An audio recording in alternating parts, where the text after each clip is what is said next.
আজকে কি রান্না করব বলেন তো? আজকে রান্না করব দেশি মুরগি।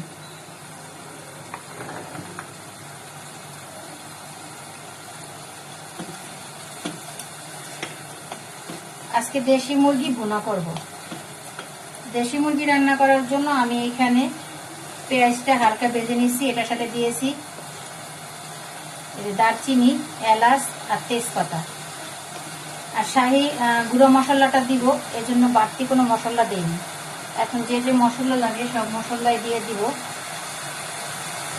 আসসালামু আলাইকুম এভরিওয়ান, কেমন আছেন সবাই? আলহামদুলিল্লাহ, আমরা তো ভালো আছি। আজকে আবার একটা রান্নার ভিডিও নিয়ে চলে আসলাম।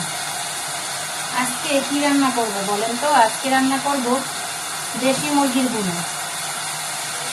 কে কে পছন্দ করেন দেশি মুরগির ভুনা বলেন তো?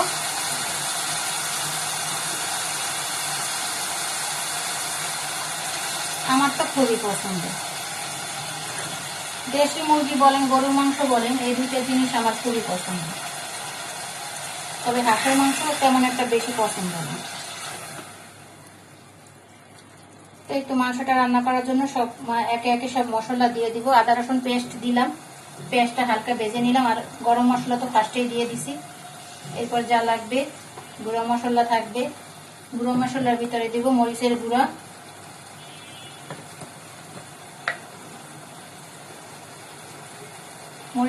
পরিমাণ মতো।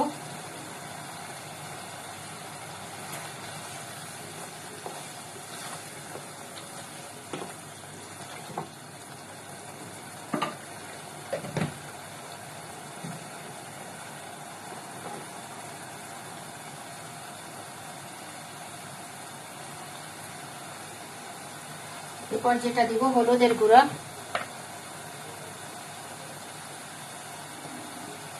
হলুদের গুঁড়োটা পরিমাণ মতো। মরিচের গুঁড়াটা আপনারা ঝাল যদি বেশি খান তাহলে বেশি দিবেন, কম খেলে কম দিবেন।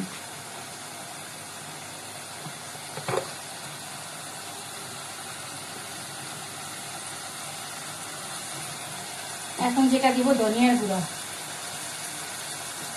ধনিয়ার গুঁড়োটা আমি অল্প দিচ্ছি, যেহেতু আমি শাহি মশলা দিব এই জন্য ধনিয়ার গুঁড়োটা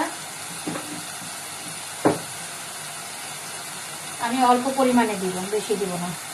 এরপর যেটা দিব জিরার গুঁড়া। জিরার গুঁড়াটা আমি অল্প পরিমাণে দিব।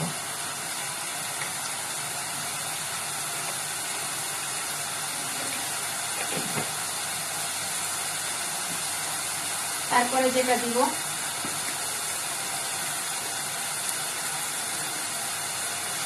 মশলা পুড়ে যাতে না যায় এর জন্য সামান্য পরিমাণে পানি দিয়ে দিলাম। এরপরে যেটা দিব খানদানি শাহি মশলা, গ্রামীণ স্বাদ থেকে নেওয়া এই মশলাটা, এটা দিয়ে দেব।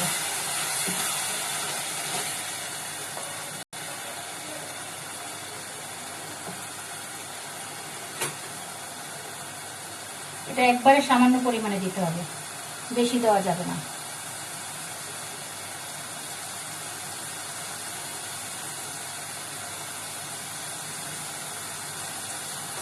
কারণ এটার ভিতরে অনেক ধরনের মশলা আছে, বেশি দিলে গন্ধে খাওয়া যাবে না।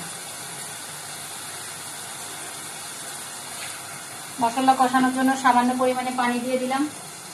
এরপর যেটা দিব স্বাদ মতো লবণ।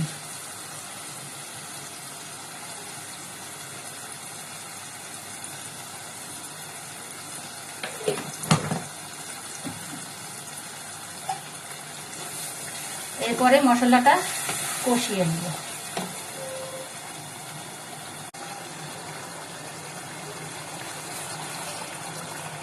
মশলাটা কষানো হয়ে গিয়েছে, এই পর্যায়ে আমি দিয়ে দিব মুরগির মাংস।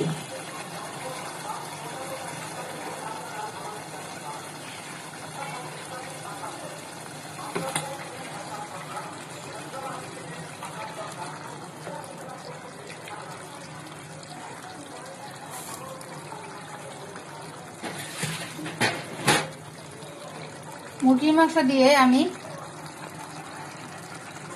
5 থেকে 10 মিনিট কষাবো ঢাকনা দিয়ে ঢেকে।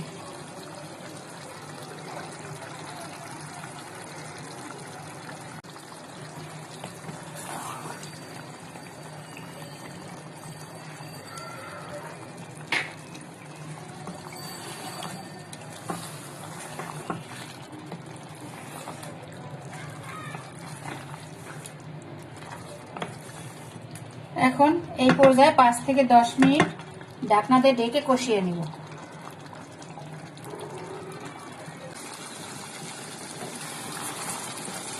মাংসটা কষানো হয়ে গিয়েছে, এখন ঝোলের পানি দিয়ে দিব।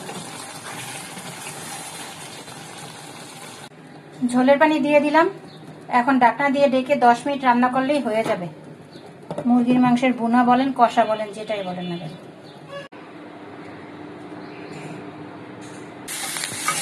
লাউয়ের ছিলকাটা আমি চিংড়া মাছ দিয়ে ভাজি করবো। তো কার কার পছন্দ লাউয়ের ছিলকা অবশ্যই কমেন্ট করে জানাবেন। তো চিংড়া মাছ, রসুন আর পেঁয়াজ একসাথে আমি হালকা ভেজে পরে সব মশলা দিয়ে দিই।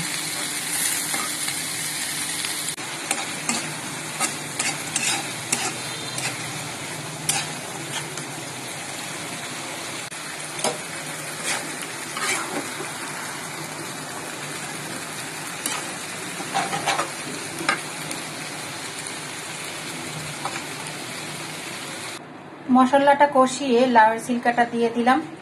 এরপরে লাউয়ের ছিলকাটা মশলার সাথে মিশিয়ে ধনিয়া পাতা দিয়ে এখন 5 মিনিট ঢাকনা দিয়ে ঢেকে রাখলেই হয়ে যাবে লাউয়ের ছিলকা আর চিংড়া মাছ দিয়ে ভাজি। সাথে কিন্তু লাউ আছে, শুধু লাউয়ের ছিলকা না।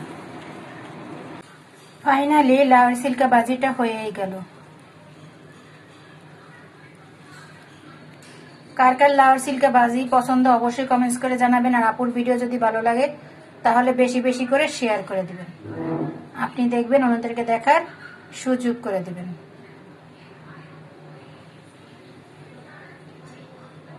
ফাইনালি দেশি মুরগির কষাটা হয়েই গেল। কষা বলেন, ভুনা বলেন, যে যেটা বলেন, দেশি মুরগির কষা বা ভুনা এটা হয়েই গেল।